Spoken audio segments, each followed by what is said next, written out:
Hi, I'm Denise O'Malley, the founder of You Define Wellness, and I want to welcome you to another edition of the Defining Wellness Confab.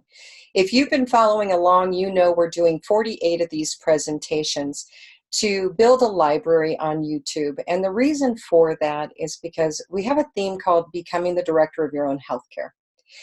And when you are becoming the director of your own healthcare and stepping outside of traditional medical insurance, you don't always know where to go. So I'm introducing you through this event to a bunch of the health and wellness professionals that I know. This session is a little bit different. This session is a panel discussion about concussions.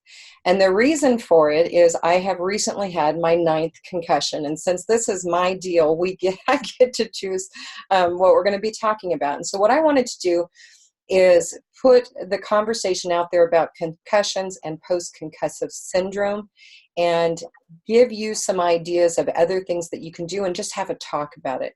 So with me today on this call, we have a couple of renowned folks. First of all, I have, and if you guys will just wave if we see your video when I say your name. I have Lisa Brone, medical doctor, MD, with Optimal Health and Wellness. Rachel Cole with Serenity Remedies. Jessica Riechert, Dr. Jessica Riechert, DC.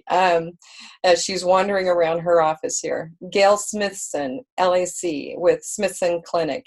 Sharon Thornburg with Awaken You, and I'm your moderator for today. So let's start off with a conversation about what is the difference between concussion and post-concussive syndrome. And I'm turning to my MD here, Dr. Lisa Brone, to give that explanation. Yeah. So I'd like to start off with the definition of what is a concussion. And I'd like to start off with two definitions. One is a very simple definition, and that's that concussion is a complex brain injury that typically resolves in 1 to 4 weeks. That's a very simple definition that most people can understand.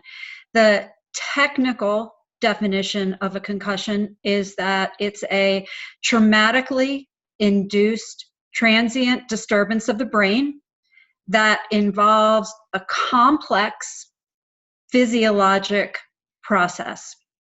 And it's a subset of mild traumatic brain injury. So those are two different definitions. One's a simple definition, one is a very technical definition, but they're both definitions of concussion. Okay, now, can I interrupt you real quick? So yeah. In layman's terms, it means that the brain has kind of bounced around the skull. Correct. Okay. Brain has bounced around the skull. Correct. Yeah.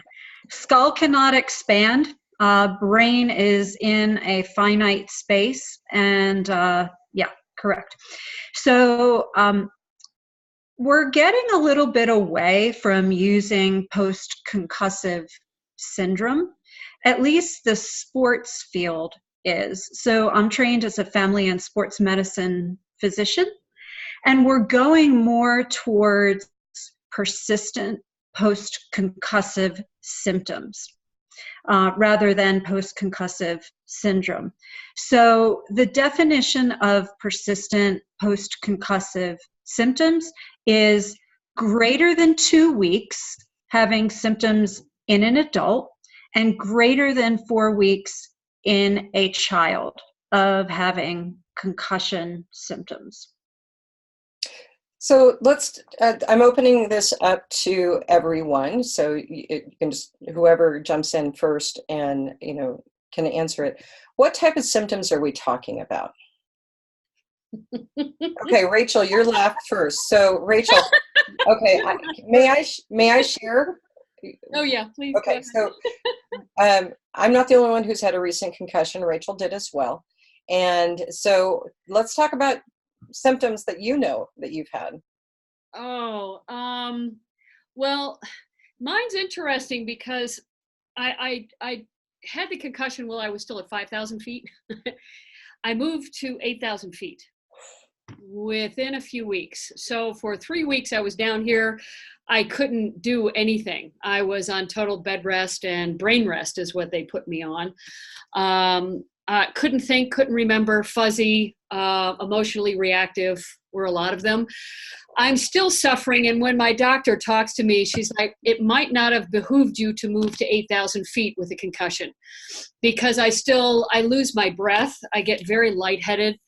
I'm still very extremely forgetful. The emotional outbursts are mellowing. Thank goodness. Poor Lori works with me, and she's been putting up with me for 6 weeks now. So it's interesting because I lose my breath pretty easily still. I get really fuzzy. I get super intense headache and pressure. Sometimes I can't see well. I have shaking in my body that happens when my arms are in specific positions. They start shaking when it engages. Like this morning, it totally engaged. I've been doing good, and then it engaged for a while, and my hands were shaking, and I couldn't think, and I was frustrated, and I couldn't breathe, and I thought my head was going to explode. Yeah. Then it's calmed down. I'm back down here at 5,000 feet, but and it mellowed on my way back down. But yeah, it's like it comes and goes now in spurts. They're getting shorter, thank God for that. But that's, So what other types of symptoms have you guys experienced as caregivers out there and after a concussion? Jessica, you're muted, hon. Now can you hear me?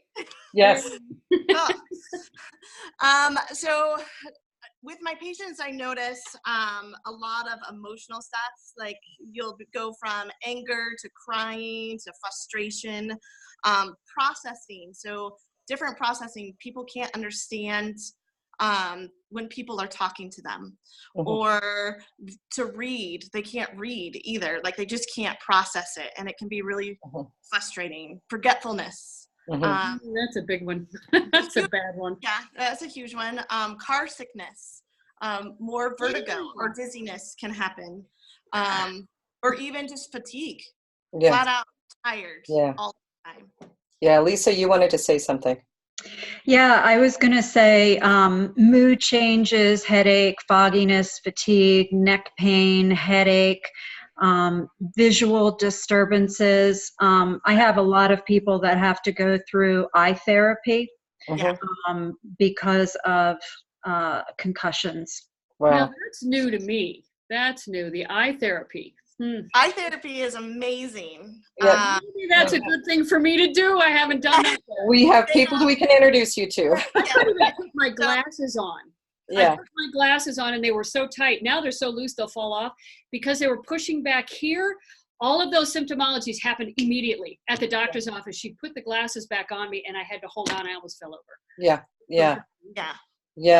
So for anybody that's having nausea, dizziness, headache, vestibular symptoms, I definitely send them to have their eyes evaluated to see whether or not there's a need, for eye therapy. This is my second concussion. My first one, I could see really clearly, and I didn't need my glasses, but it slowly came back, not being able to see well again, which was totally backwards to me. This one didn't affect my eyes quite so much. That's good. So, and Sharon and Gail, anytime you want to jump in, you guys just unmute yourselves. So how long do symptoms normally last with concussion? I mean, I know the answer to this one because, God, I'm living it. But how long do symptoms last? I can tell you months and months, but can it go on longer? So I can speak from the standpoint of sports-related concussions. 80 to 90% of sports-related concussions in older adolescents and adults resolve within 2 weeks. In children, most of them are resolving within 4 weeks. So that's for sports-related concussions. I don't have statistics for motor vehicle accidents and for concussions that happen otherwise, but those are the statistics for sports-related concussions. So you don't have a statistic for a door jam hitting your head? Do not. Well, That's my last one. I think that it also is important to mention that if you have multiple concussions, that it takes longer for each one to resolve. Yes. And if you have 2 concussions in a short period of time, you absolutely need medical intervention. Absolutely. Yeah, because there could be some serious issues that are going on with bleeding in the brain. And I'm a reformed insurance agent. I just know that from having to investigate my own. So this is really something that employers need to be aware of. And one of the reasons why I want to put this recording out there is, number one, for an individual to be kind to themselves during this process, because I can tell you the frustration level I have when I can't communicate, or I can't think, or I stop a conversation midway thinking I am done with the conversation, but it all didn't come out of my mouth, or even being able to process has been huge. But so individuals need to be kind with themselves, but employers need to understand that just because you look physically okay, it doesn't mean that you are back at functioning at okay level. Absolutely. Absolutely. Yeah. Absolutely. So because we have so many of you on this call, I really want to, and you're all different specialties, that I really want to get in before we run out of time. And we've still got a lot of time left, but it's going to go by fast. I want to get in how you work with people and what you can do to help with concussions, because you are all different. And you know what? I think I want to start. Gail, we haven't heard from you yet. Are you still there? I am still here. I'm having a lot of internet trouble, Okay. so I could be gone at any minute. So I just want to let everybody know that. Okay, so So Gail, I'm focusing on you here for the next few minutes. So you are an acupuncturist, but when we talked about you coming on the call, you have another protocol that you work with, correct? And you want to talk about how you work with those who are dealing with concussions? Okay, the example that I have was a brain damaged person, so it's a little bit more extreme than just a concussion. But typically, the modality that I work with is called Neuromodulation Technique. Mm-hmm. It was invented by Leslie Feinberg, and it basically is a way of accessing what's happening in the body using muscle testing, and I've found it to be very effective for pretty much any disease, any physiological problem. The way this sort of works is that the assumption is that some part of your system knows what's wrong and how to fix it. The problem is that information hasn't been distributed to all the parts, and essentially what the neuromodulation technique does is turn on your placebo effect so your body heals itself. I know this sort of sounds a little wooey, and it took me a long time to get into this because of my own prejudices about this sort of thing, and I have had excellent success with it. And the way that we would work with this is there are different pathways, specifically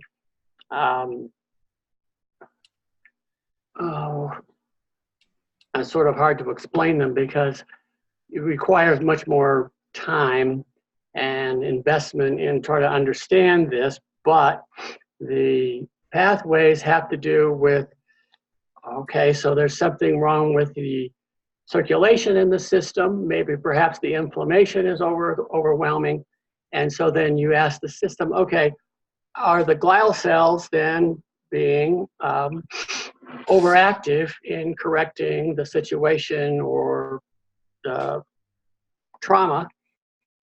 And the system will guide you through, actually, what to do in order to turn them down. So, okay. yeah, I'm sorry. Gail, is this a machine that they're hooked up to, or what? No. The machines, yeah, I don't use a machine. Basically, I have a computer that sort of walks me through the steps. Mm-hmm. So you go, it's a bifurcated, so it's yes, no, so you go to this pathway or that pathway, and down the protocol. Okay, so it's stimulating certain neurons is what it's doing. Yeah, I don't know how to explain it without taking a lot of time. So you could say that, sure. Okay. So we're going to have more questions for you, I have no doubt, but I want to go to everyone else to talk about it. Lisa, you were one of the first people who I think made some mention about working with concussion. So tell me what you are able to do from your perspective. So I want to take a step back for just a minute before I talk about that. The first thing that I want to mention is that the diagnosis of concussion is super challenging. And it's a difficult diagnosis for people to make in the first place because we base our diagnosis on self-reporting symptoms. There is no objective test for diagnosing concussion. An imaging study is not used to diagnose a concussion. You cannot visualize a concussion on an MRI or a CT scan. If a physician or another healthcare provider orders that imaging study, it's to make sure that there is not something structurally wrong with the brain, such as a bleed. That is not a concussion. So that's the first thing that I want people that are watching this to take away from this. Thank you. Concussions are not diagnosed by an imaging study. And the fact that they're diagnosed based on people's symptoms is difficult because not everybody has symptoms at the same time. So some people might have symptoms immediately after they have the head injury, but some people have a delay in their symptoms. And not everybody recognizes symptoms as equating with a concussion. So sometimes after somebody has a head injury, the only symptom that they might have is a little bit of nausea. And they might not associate that as being a concussion. They might think, oh, I ate something that didn't agree with me, and they might blow it off and not think that it had anything to do with the fact that they took a header, or something else, another injury. So that's the first thing that I want to leave people with, is just to have, if you're having any symptoms at all after you injure your head, to have a high index of suspicion that maybe it is related to a head injury. In terms of treatment, I think the thing that we have really learned is that rest is key.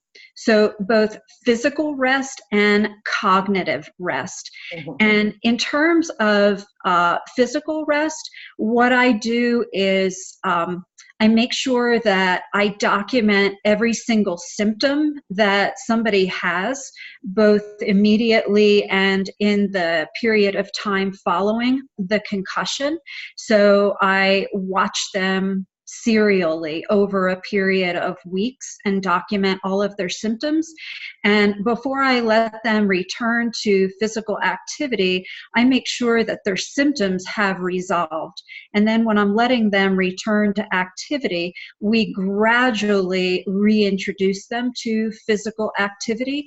And if at any point in time during this reintroduction to physical activity, their symptoms start to recur, we have to keep them under the threshold of their symptoms. For instance, if a headache, a subacute headache is their symptom, then we have to keep them under that level where a headache is coming back with the physical activity or afterwards.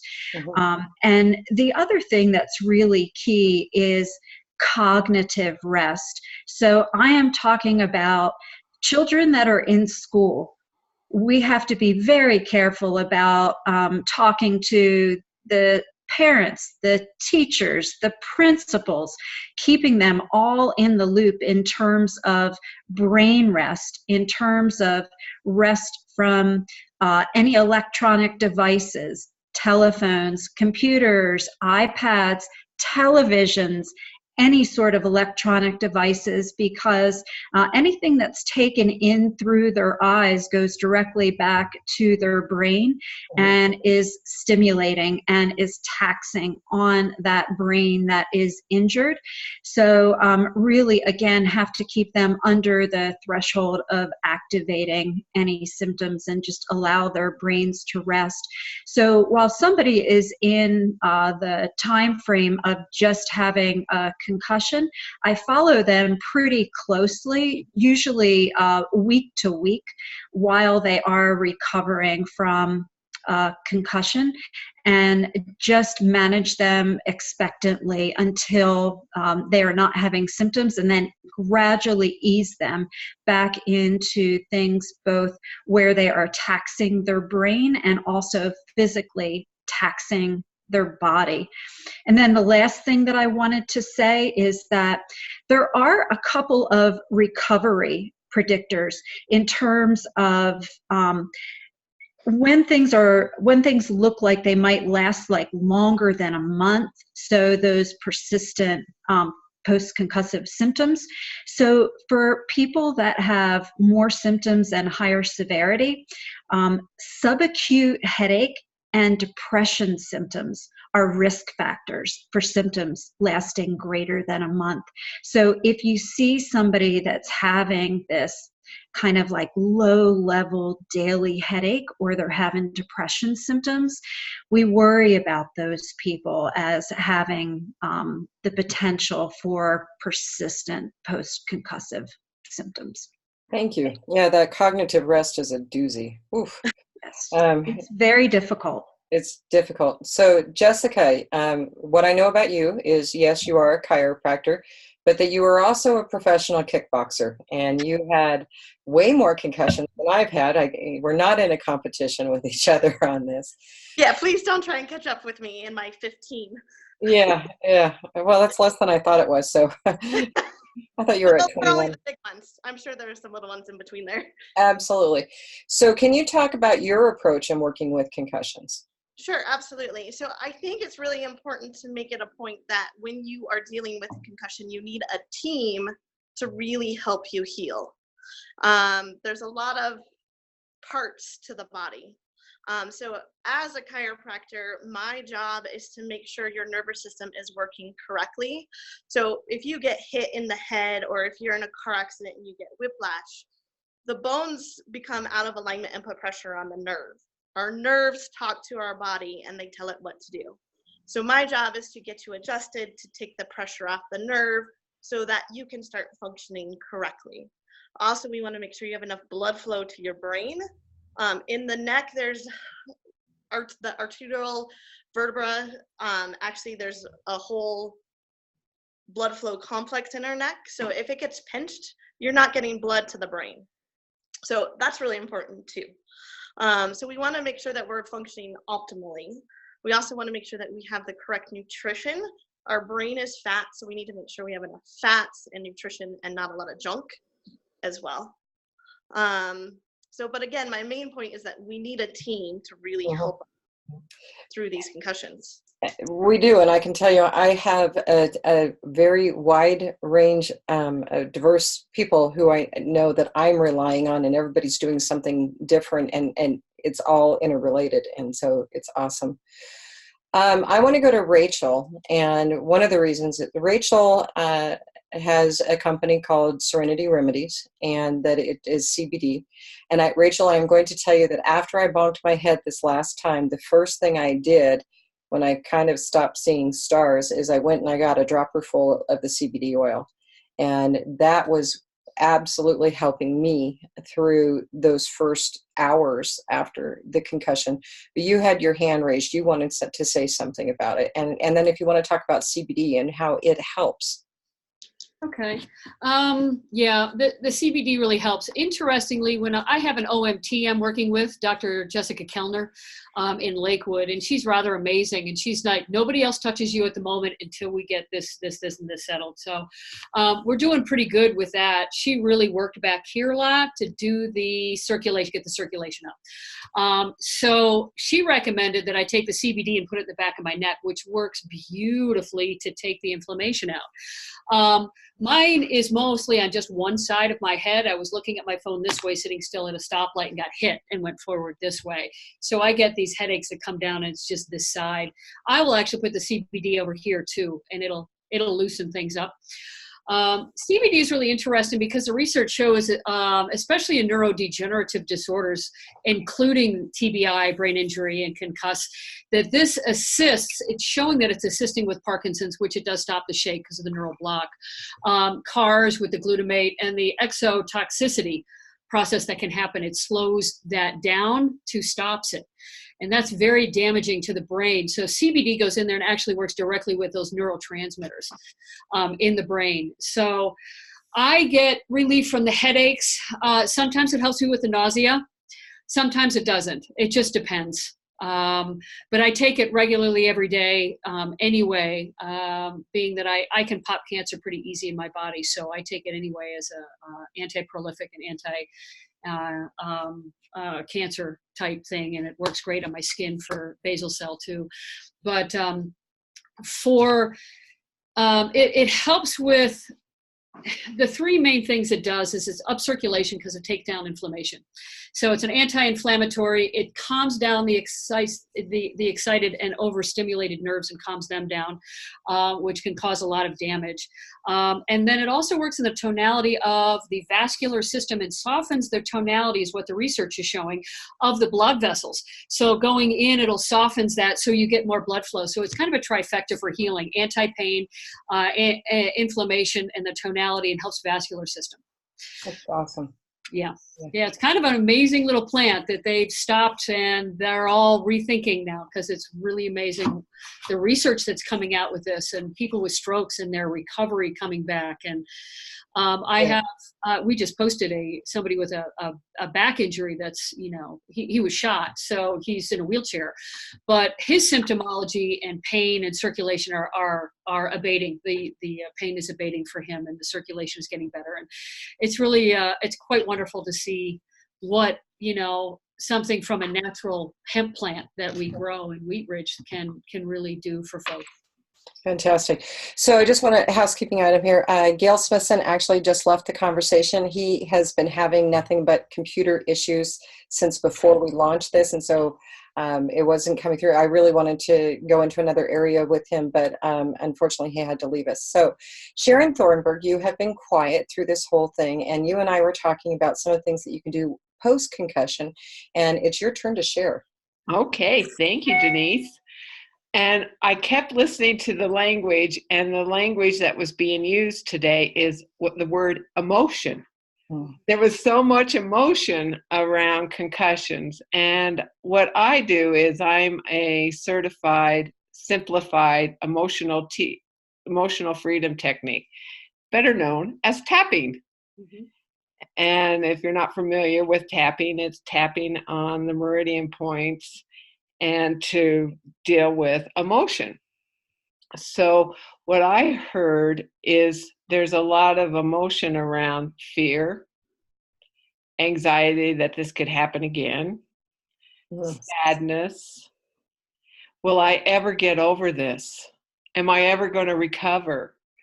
I can go in and assist with the emotions that are happening post this, because when we're in emotion, we're in fight or flight response. When we're no longer in that emotional level, we're in a higher level of consciousness and calmness. And the body would probably start healing faster if you can get the emotional level down. So that's what I could offer. I have not worked with a patient that's had concussions. I've worked with a client that had migraines. And we worked on the emotions around the migraine, kind of chased the migraine through the tapping to get the emotional level down and the pain level down. But that's what my modality is, and kind of like what Gail was saying, it's weird, but it really helps. You can really get the emotional level down through tapping. And once that happens, you're empowered to make better decisions on how you can take care of yourself. You know, this whole, the title of this topic is about regaining functionality, treatment options and regaining functionality. And one of the things that we're doing is we're showing there are different things that you can be doing. And Sharon, I appreciate you sharing with that, because the anxiety and the emotions are really hard to deal with, and the anger and the frustration and all of that. And I know EFT is a great technique to be able to, it's the initials are EFT, correct? Okay, I had to look on your face. I was like, oh no, did I get that wrong? You know, it is been proven to be a great technique to help you get yourself calmed down and centered to be able to deal with some of these other issues that may come up. Absolutely. So what have we not covered that we should be covering? There's dead silence. Oh my gosh. We said that we were going to have this run its course as best as we possibly can.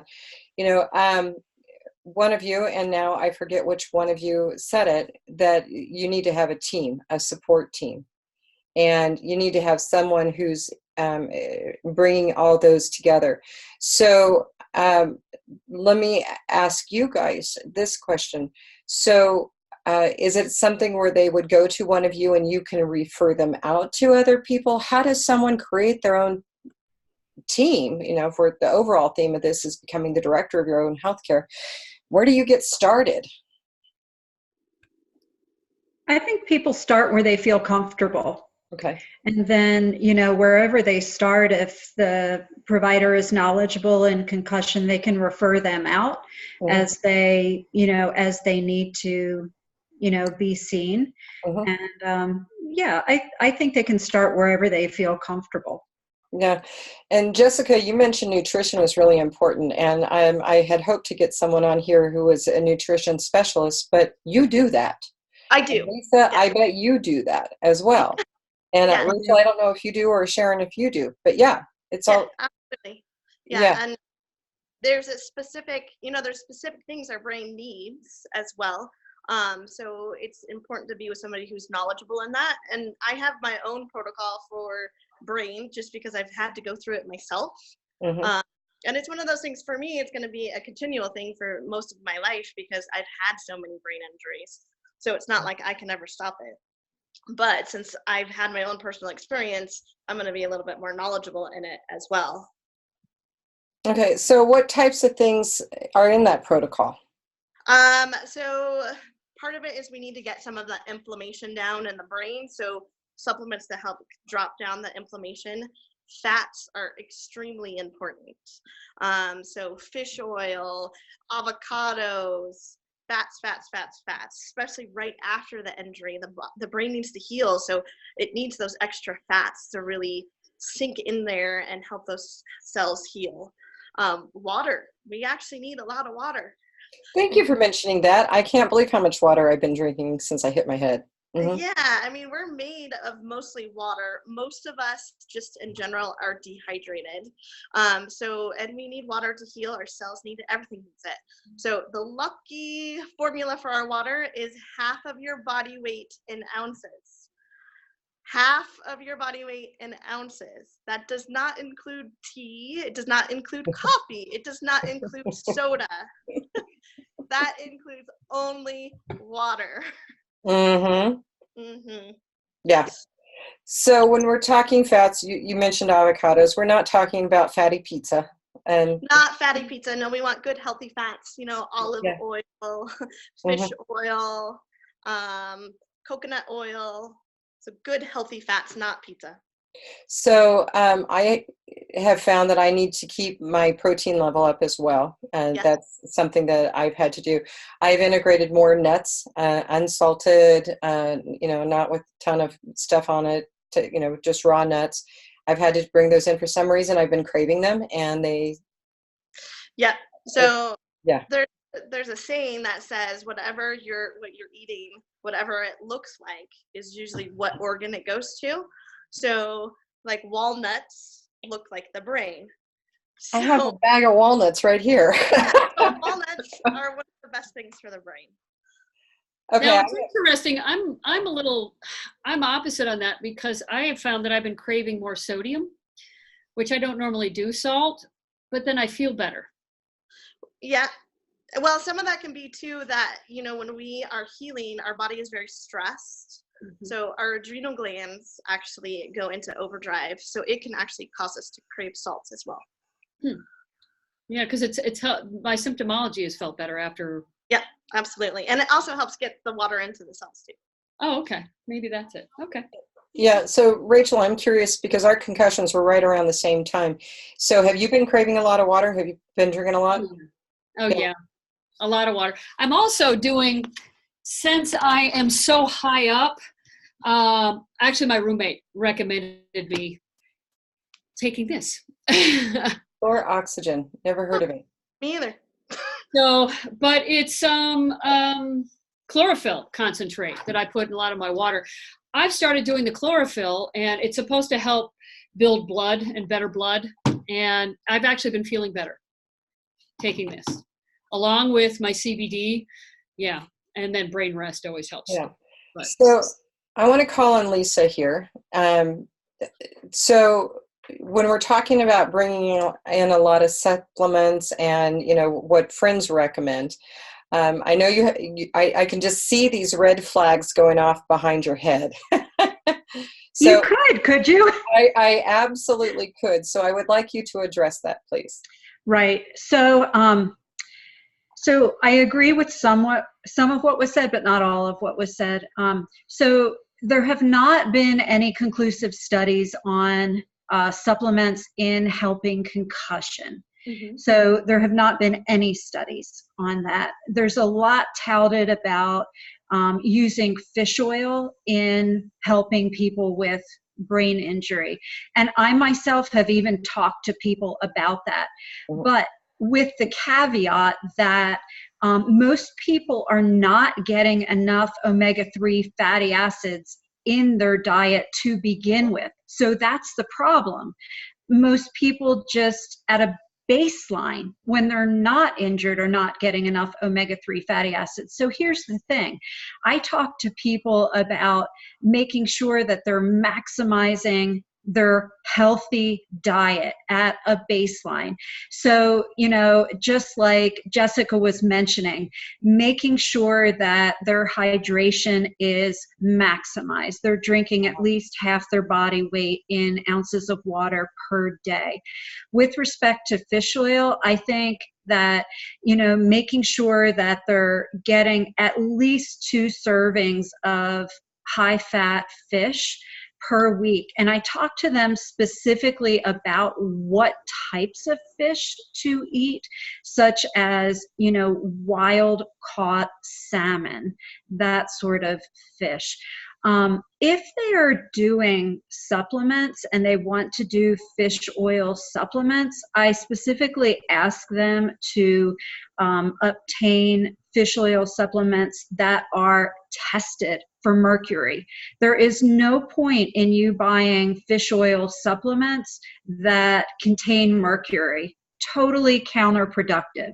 So if you're not going to spend your money on high quality fish oil and you're going to be taking in mercury with your fish oil, there's just no point, in my opinion, taking in that fish oil. So I really stress to the people that I talk to, eating as healthy as they can. I talk to them about getting in, 5 cups of vegetables a day, trying to make a couple of those cups dark green leafy vegetables, and just really trying to maximize their nutrition and making it an anti-inflammatory diet. And I talk to them about what an anti-inflammatory diet looks like. But in terms of actual supplements, we just don't have research-based studies on humans that say, specific supplements are going to improve outcomes of concussions.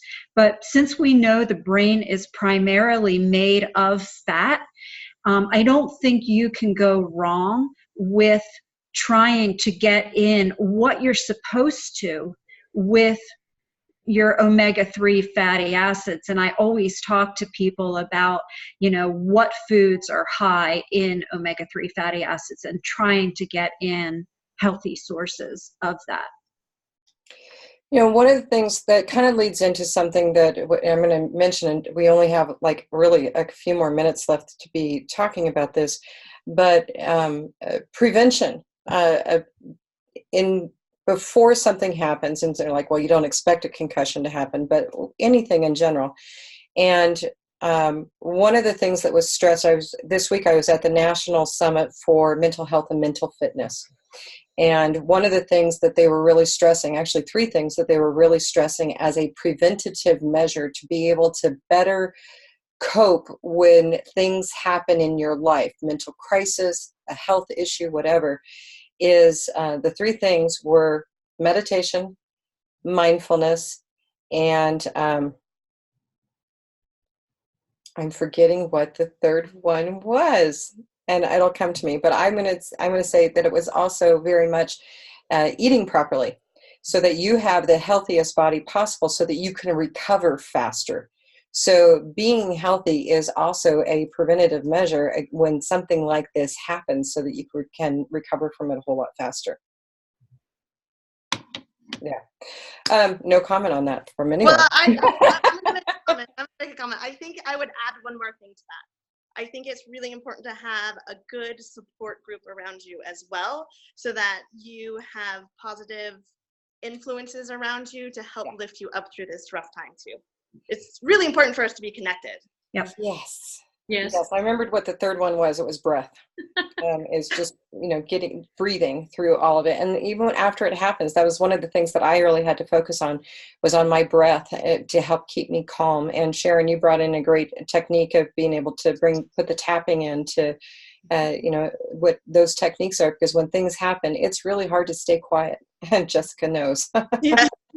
For me. And I'm agreeing with you with the mindfulness and the meditation. Yeah, it's helped. That has been a really big plus for me in mine. So I've actually re-engaged in a lot more, because I'm trained. I have a PsyD ABD. So, and I'm trained in mindfulness practices for anxiety, depression, things like that at a doctoral level. And I totally didn't even think about mindfulness, and brought that back in for this, and it helped immensely. Yeah, it helped me as well. And part of it for me is the mindfulness is being aware of what I'm doing, because I've had the vertigo going on. And we just 2 months ago moved into a 3-level townhouse. And suddenly I have stairs. I have 13 stairs. Bad timing. Yeah, and my husband will laugh at me when I come down in the morning, because I'm literally doing it 1 stair at a time. And everybody's like, well, you always do it. No, it's put both feet on 1 stair, and then the next stair, and then the next stair. He's like, are you that out of whack? And it's like, you know what, in the morning when I'm not quite functioning, I have to, it is a practice of mindfulness for me, because otherwise I really am terrified of taking a header down the stairs if I am not. So I'm forcing myself to do things like that, to pay attention to where I am, to, put things into the refrigerator and back out. And so I'm actually thinking about the actions that I'm doing, as opposed to working on remote control, because that's when my head gets in the way of things. I can do one thing at a time. I can talk, I can eat, or I can walk. If I do any combination thereof, I can't breathe. And I'm really nauseated, and I have to hold a wall. It's made me slow. So I just think it's the universe is making me slow way, way, way down. Yeah, me too. You own your own business. It's time to back off. Do one thing at a time. Get back to your breath. So I'm just taking that lesson in. Yeah. And get the care that you need from the professionals who can help with that. Mm-hmm. So this is where I'm going to ask you all for last thoughts. And I'm going to just kind of go around the circle here. You guys can't see my screen, but I'm going around the circle here. So Sharon, any last thoughts that you want to share? I found this to be very, very helpful today, and I learned a lot about concussions. And if I can ever partner with any of you to maybe help your patients or your friends get down with the emotional level so they can heal maybe faster and quicker, please let me know. Great. And thank you for asking me to be a part of this, Denise. Well, glad to have you on board. And Rachel. Well, again, thank you, Denise, for inviting me in on this. Last thoughts about this is don't doubt. Get some help. Ask. Find out. I mean, really find out what's going on. Because I could see that I could just blow this off as, at least, the first concussion and the second, and then this one. The second one was very mild and small, that I could blow off the symptomology. Don't blow it off. So if you have any symptomology, have something, even if and it's funny because the tap on the back of my car, I didn't at that point think it was all that bad. And I wrote it off as not all that bad. And by the time I got the next day, I ended up in the ER. So be real smart about the care. And I love hearing what everybody has to say. Thank you all so much for all the information for me. It's kind of nice to have this conversation and not be alone in my insanity. This has really put me in this incredible space of insanity. So, and getting through it. And I am working through to the other side of it at this point. But thank you all. And again, Denise, thank you for inviting me in on this. And anybody have any information or want to learn about CBD and how that can help or the neurobiological side, please let me know. Thank you. And the other part of what you're saying is don't be embarrassed to tell your caregivers, I hit my head again. And Jessica, now it's your turn. Well, thanks for having me, Denise. I really appreciate being on the panel today. But I would say, pay attention to your body, listen to those symptoms, get help. You're not alone. Don't just blow it off. I mean, a brain injury is a serious thing. So find the people that can help you. Denise is a great resource to help you find people as well that was a good fit for you. You want to be comfortable with your providers, so find somebody that you're comfortable with, because this is not something just to laugh about. It is something that is very, very serious and can affect, if you don't take care of it, it can affect you later on in life, and we don't want that happen. Yeah. So take care of yourself, get those connections, and get supportive people around you. Absolutely. Lisa, final thoughts. Yeah, thank you. Thank you so much, Denise, for having me on. And I appreciate being in the panel format because it's always nice to learn how other people are managing concussions as well. And I would just reiterate what everybody else is saying. And for anybody that's out there that is not sure whether or not they're having any symptoms, it's always nice to check in with people around you. If somebody is saying, to you that you're not acting like yourself or that you're a little bit off, that's a good indication too that something is not right. And so use them as touchstones also. And I love working in a team to help people with other providers too. So I agree with what Jessica said. Find a team that works for you. It can be a small team or a large team, but find what works best for you. But definitely if you're struggling, if you're having trouble, get help and don't stop reaching out if you're having trouble until you find something that works for you, and stay with it until you get the help that you need with your symptoms. Absolutely. Absolutely. And this is where I get to share with everyone who's watching this video that all of the people that you've heard from today are part of the You Define Wellness Network. And I want to explain to you what that is. When you're searching for a caregiver, you can go to the internet, Google it, Yelp will probably come up, and you're going to get a list of people. Maybe you'll find some websites with a bunch of names on it, but you don't know anything about them, right? Well, at You Define Wellness, every one of our hundreds of health and wellness professionals from across the country have gone through a background check with us. We are looking at we're doing a criminal history investigation. We're looking at their licenses to see if there's any disciplinary actions or stipulations against them. We are looking at their, are they a legal business? We are looking at their reputation online. So while it shouldn't be the end-all be-all when you're choosing a provider, you know that those who are on our list have absolutely gone through that background check, but always do your own due diligence. And whether you're a client of You Define Wellness or not, you can still access our provider directory. We get thousands of hits every month on our provider directory, and I encourage you to use it next time you are looking for a caregiver.